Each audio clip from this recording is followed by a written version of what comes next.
Alright, so for my presentation, I'm doing it on industrial robotics, specifically the robotic arm. So here's some of the technical definitions. We have joints, the pivoting points on the robot. It depends on robot manufacturer and what make of robot it is. Oftentimes you'll have like a base joint, a shoulder joint, waist joint, and just you'll get different names for different types. Collaborative means it works in collaboration with the operators being the workers on the line.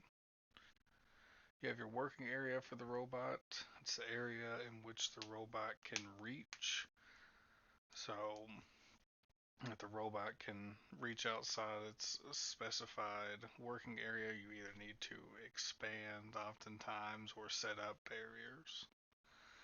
The payload of the robot is how much weight the robot can lift.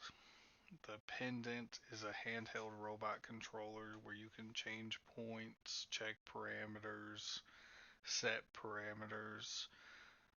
It just depends on the manufacturer.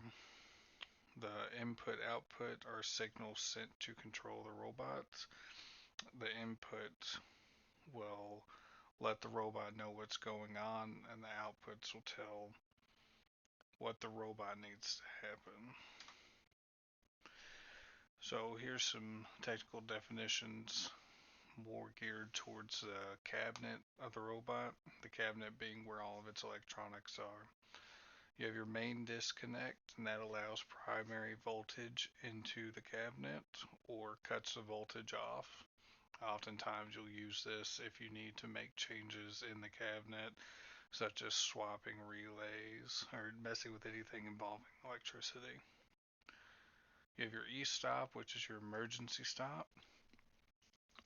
The emergency stop will be full shutdown of the machine and the robot.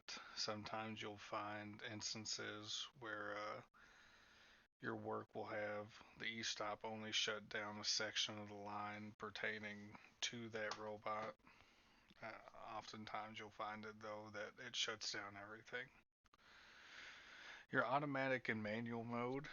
The robot runs through the cycle itself in automatic or with the operator controlling it in manual. So an operator choosing to step through each cycle of the robot. So each individual movement. Your Ethernet port is how you'll hook up to the robot, oftentimes with a laptop. Maybe network it in. Your EOT, your end of arm tooling. Um, this depends on the job that the robot's being used for. You'll have different end of arm tooling, maybe welding, material handling for pickups, such as vacuum. It just depends on the application. TCP. This is your tool center point. This tells you, the controller, and the robot where the tool reference point is in relation to the robot arm. Um, it's like the middle point between, say, the grippers where the part is going to be situated, so you're not off balancing the robot. Coordinate system. This will mainly be discussed when setting movements by XYZ coordinates. It's representative of a point in the XYZ planes. Base, you'll often hear referred to as movement based on the base of the robot, normally attached to the flooring. World defines common coordinates between multiple robots. This is especially important when you have robots that aren't always set exactly on the same coordinate planes. You need to have some kind of common points for setup. Point modification, this is changing the selected line and robot movement. When working with a pendant, you will oftentimes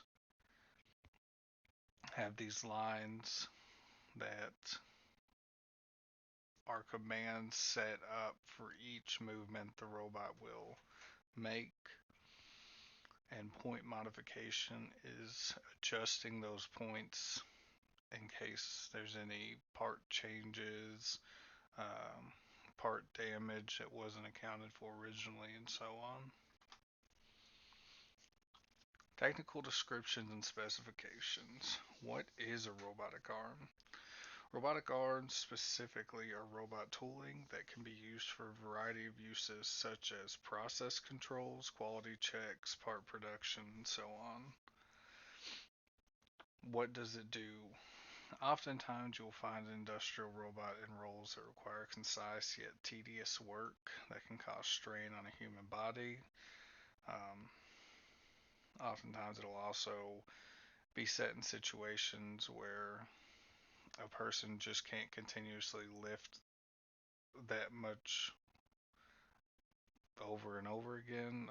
Dangerous situations, any any type of role you would not want to put a person in. How does it work? Robotics work off a series of inputs and outputs that tell a robot what to do. They also do position calculations to ensure they are reaching the specified coordinates that are set. Um, you'll usually have an either a program set specifically inside the robot or it being told by a PLC system outside the robot. So you'll have internal and external controls. Depending on the job of the robot, this could be including telling it that when you reach a certain position, weld, or once the weld has finished, move from said position. This is a continuation of technical description and specifications. Here's a small diagram, kind of what the robot's normally made out of. You have your motors, gears. Um, each of these sections are your joints. This is where your end of arm tooling would be.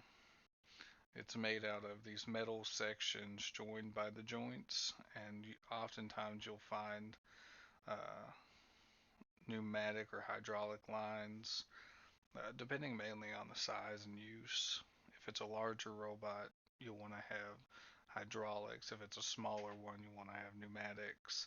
It's just dependent on the manufacturer and what specifications are needed for your role. Here's kind of an indication of what each joint does in a 3-axis system. You'll have a joint for swiveling right here, um, up and down. You can rotate, more up and down movement, forward, backwards, and revolve the whole robot. If there's any questions, leave a comment and let me know what you all think. Thank you.